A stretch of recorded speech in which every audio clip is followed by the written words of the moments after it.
Now let's take a look at particulate composites. So as I said, particulate composites imply particles of one phase which are dispersed in a continuous medium or a matrix of the second phase. Okay. So concrete, for instance, was a large particle composite where we had large aggregate particles which are embedded in a matrix of cement paste. Now in alloys, the particles of carbon, for instance, in the iron microstructure are at the atomic level. So in those cases, they are called dispersion strengthened particulate composites. For example, even in stainless steel, you have nickel and chromium embedded in the structure of steel, but those are again at atomic level. You don't have large grains of nickel and chromium embedded into steel.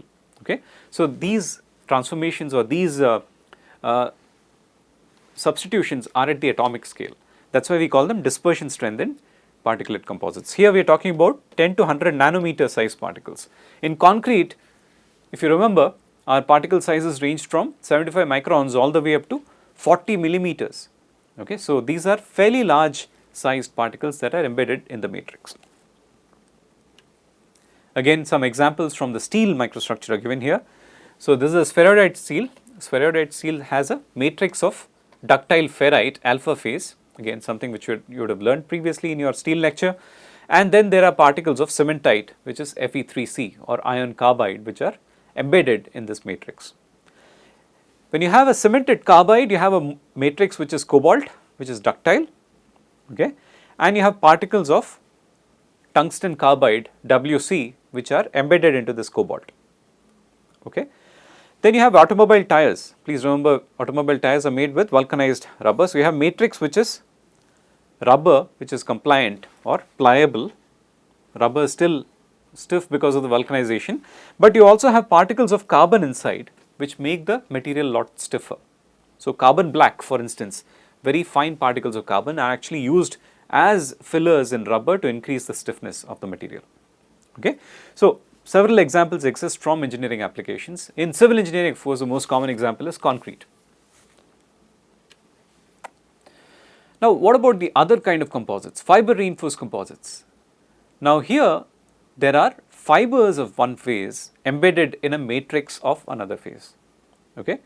So for example, you consider here that this is a fiber reinforced composite where you have fibers oriented along the longitudinal direction.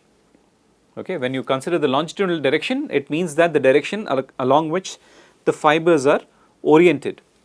The perpendicular direction is the transverse direction. Perpendicular is the transverse direction.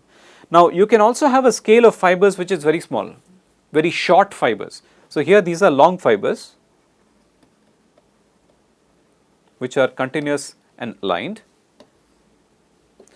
You can have short fibers that are still aligned but they are discontinuous. Short fibers, discontinuous and aligned. Now here this third case is when you have discontinuous and random short fibers. Examples of these, this one is very common in wood. You have continuous aligned fibers in wood. Okay. You have short fibers which are randomly oriented in fiber reinforced concrete, for instance.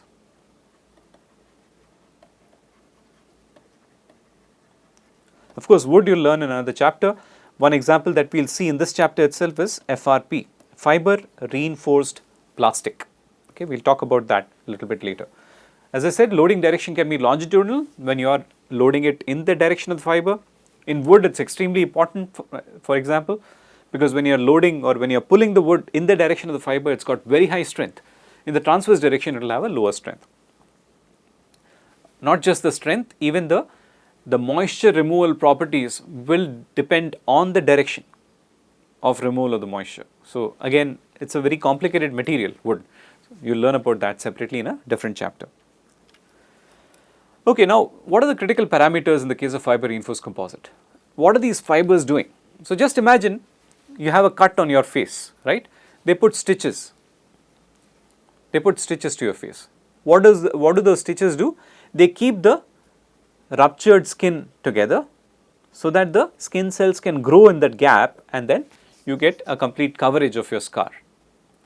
So stitches are trying to keep the tissues together and allow for growth of tissues to happen in the region that's been hurt. Similarly, fibers in a matrix, what they are trying to do is that if you have a material that is getting deformed, let us say a material where crack has happened, you have a fiber sitting inside the crack, bridging the crack, which is preventing the material from getting torn apart.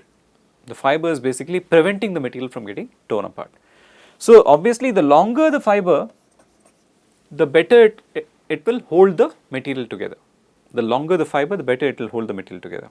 So, generally the fiber length has to be good enough for effective stiffening and strengthening. So, fiber length should be greater than 15 times the fiber strength and tension multiplied by the diameter of the fiber divided by the shear strength of the fiber matrix interface. Very often we define the length to diameter ratio as the aspect ratio of the fiber. So, if you bring this diameter here, obviously it says aspect ratio should be greater than 15 times sigma f by tau c. Okay, obviously the shear strength of the fiber matrix interface will depend upon the kind of matrix that you have. For a polymer matrix it will be different, for concrete it will be different and so on. But at the same time you need to ensure that you are choosing fibers that have a high enough aspect ratio to lead to a effective stiffening or strengthening of the material and effective holding of the cracks together. Okay. For fiberglass, fiber length greater than 15 millimeters is needed, just an example of a material that is given here. So, longer fibers are able to carry stress more effectively. So, here for instance, you consider the short fiber where fiber length is less than what is required.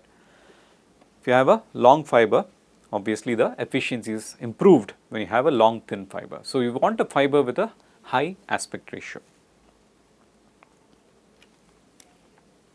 Again, you can apply similar rules as you did in particulate composites with respect to calculating the net composite modulus or net composite engineering properties. Okay.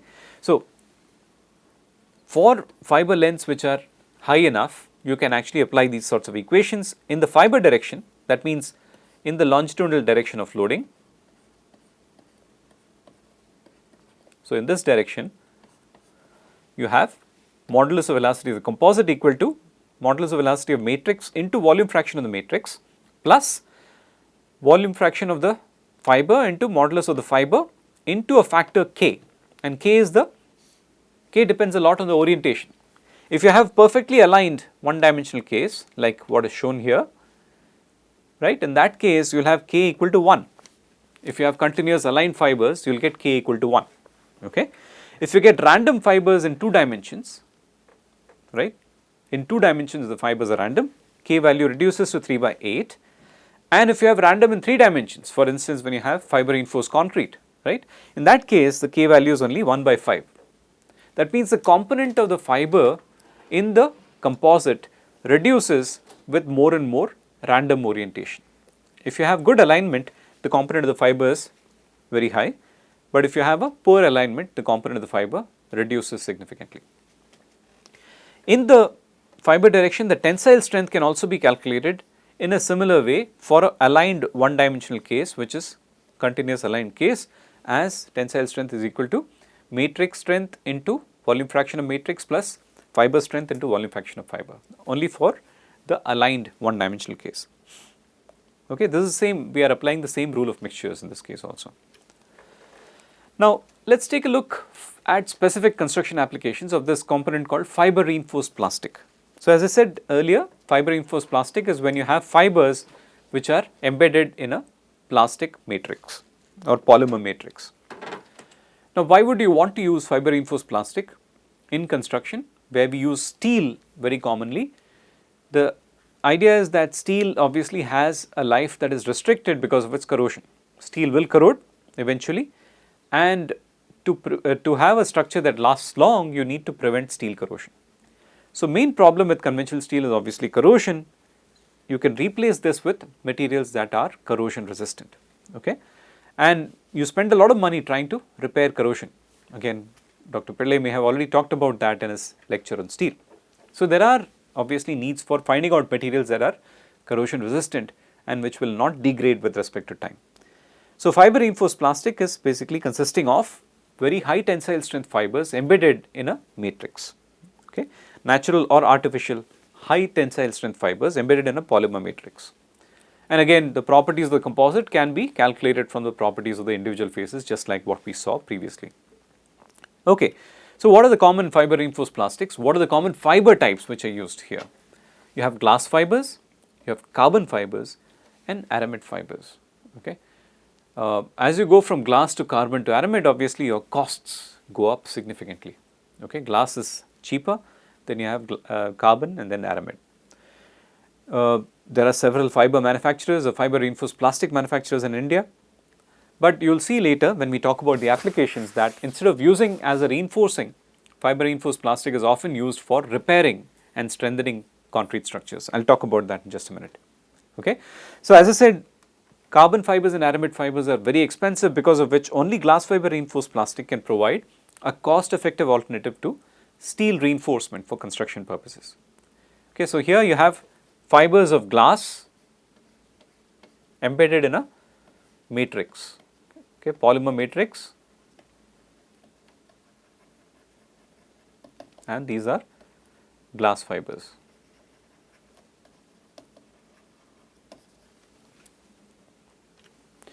Okay, the advantage obviously of glass fiber reinforced plastic is that it will have no corrosion, okay, because it will not degrade like steel.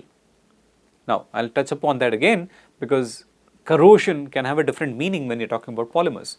Again, glass fiber reinforced plastics can be made into very high tensile strength materials. Okay, the glass fibers themselves are extremely strong, and the tensile strength of the fibers is generally much higher than that of the composite. Okay, lightweight. The glass fiber reinforced plastic is much more lightweight as compared to steel. You are talking about densities of GFRP which are in the range of 2.5 to 2.7. Steel has a density of nearly 8.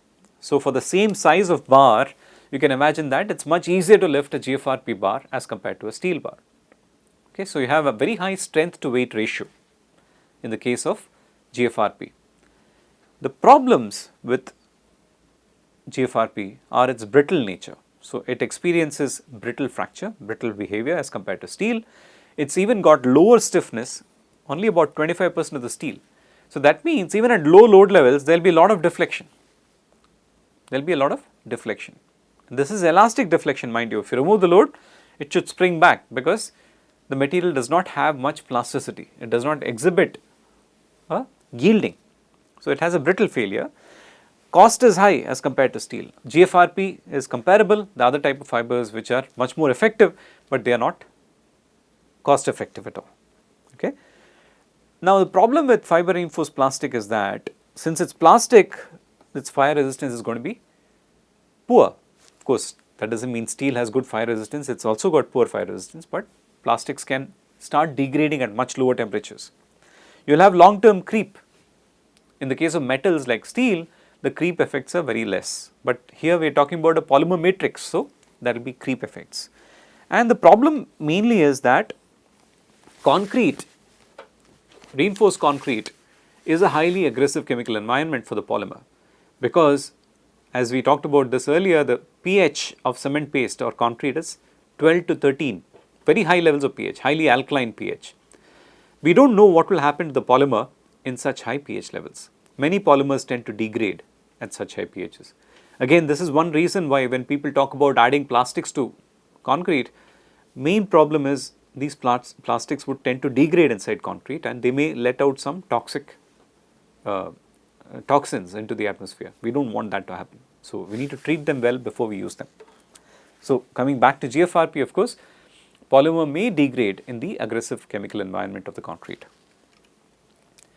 Again, just to show the brittle nature, what I have shown you here is the behavior of reinforcing and precessing steel. So, you can see that they have a very long ductile region of deformation, whereas your fiber reinforced polymers are simply breaking apart, right, in a brittle fashion. There is no deformation, there is no ductile elongation of the material. Stiffness, which is the slope of the stress strain graph, also is lower than that of steel. So, steel has a high stiffness, whereas the glass fiber reinforced plastic has a low stiffness. When you go to carbon fibers, stiffnesses increase, higher stiffness which is closer to that of steel, but the problem is it's extremely brittle behavior and simply no plastic deformation before failure. So in construction, we always want to design structures to have a ductile and slow failure. When you compromise on the ductility, it is not really an acceptable civil engineering solution. Okay? So this is something that you need to worry about when you start using alternative materials. Now, given that its use as a reinforcement could be highly limited, there are other applications that have come about of the use of fiber reinforced plastic. One of the common applications is the pre-stressing of bridges, but more commonly you have retrofitting with laminates of fiber reinforced plastic. Again, please remember, laminate basically means several sheets of fiber embedded in plastic which are in different directions. So you get a composite which is much stronger because it's got fibers now aligned in all kinds of directions. Okay, so these are laminates. What they do is they take these laminates and wrap them around the concrete. Supposing you get a fracture, what do they do? They wrap it with a plaster.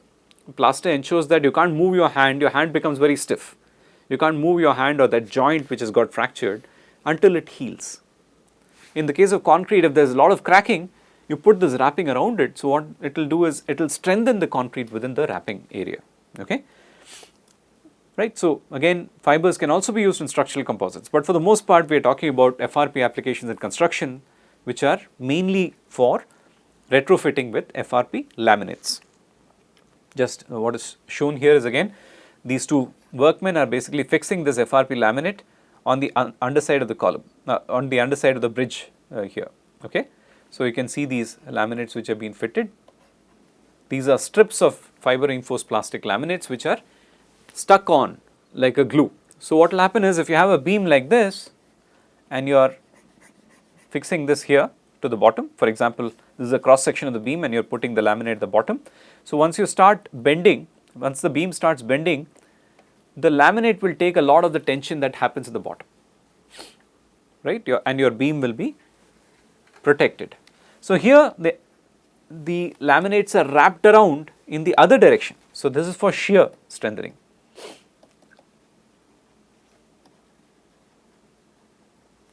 This is for flexural strengthening, that means bending strengthening, and that's for shear strengthening. Okay, so there are various ways in which you can do this. The same thing could be also done with a steel plate stuck to the bottom of your concrete.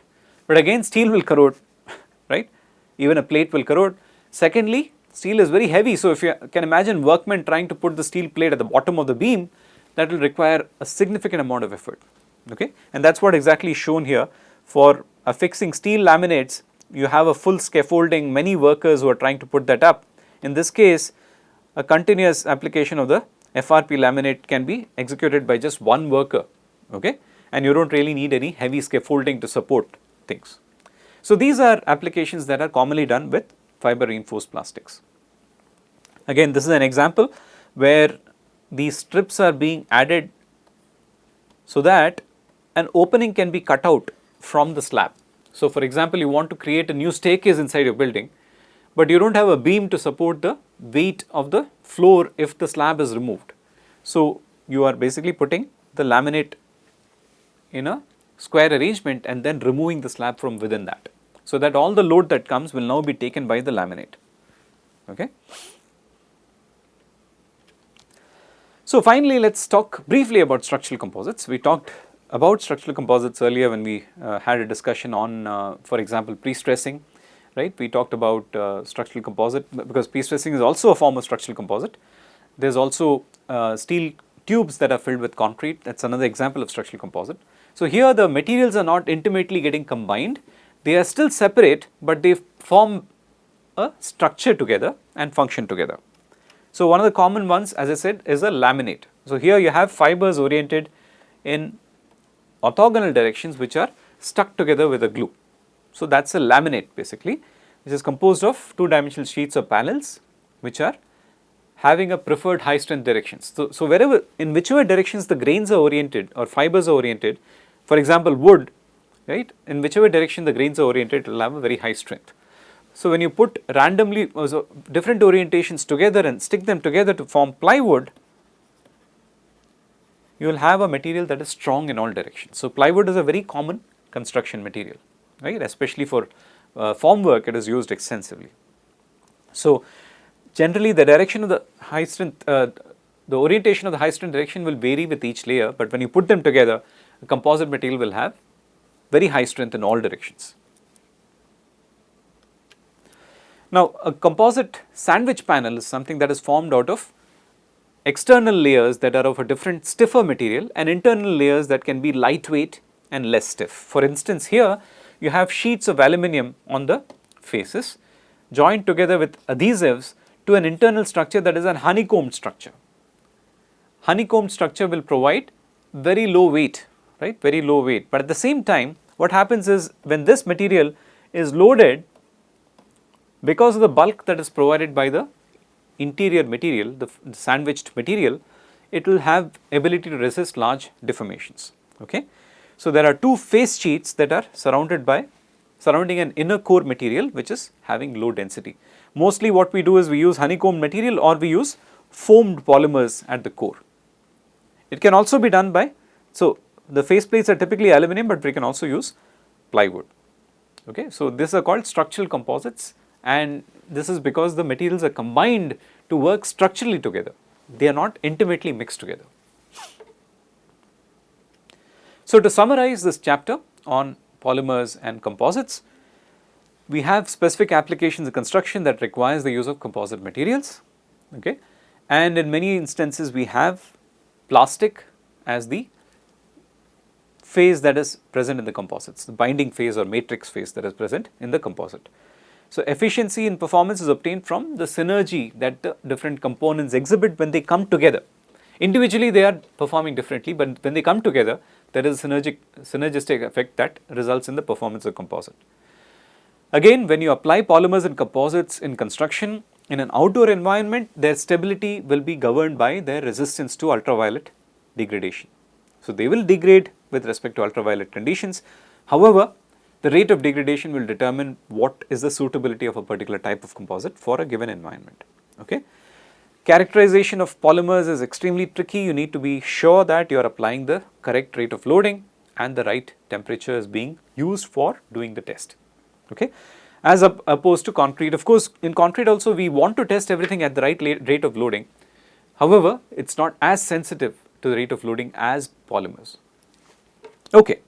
So with that we complete this chapter. There is a good reference by this book by William Callister. It is a must have for all engineering students, I think, although it talks primarily about material science approach, but even civil engineers should have a significant understanding of the coverage of materials that you have in William Callister. Okay. So this book is called Material Science and Engineering, an Introduction. There is an Indian version available which is fairly low cost for the kind of material that it provides you. It is actually a real treasure trove to have. Any material scientist, any budding civil engineer should have that book to understand the basic properties of materials. Okay. With that we end this chapter. You will see that much of our discussion on polymers will also be valid when we discuss bituminous pavements in one of the last sections of this course. Thank you very much.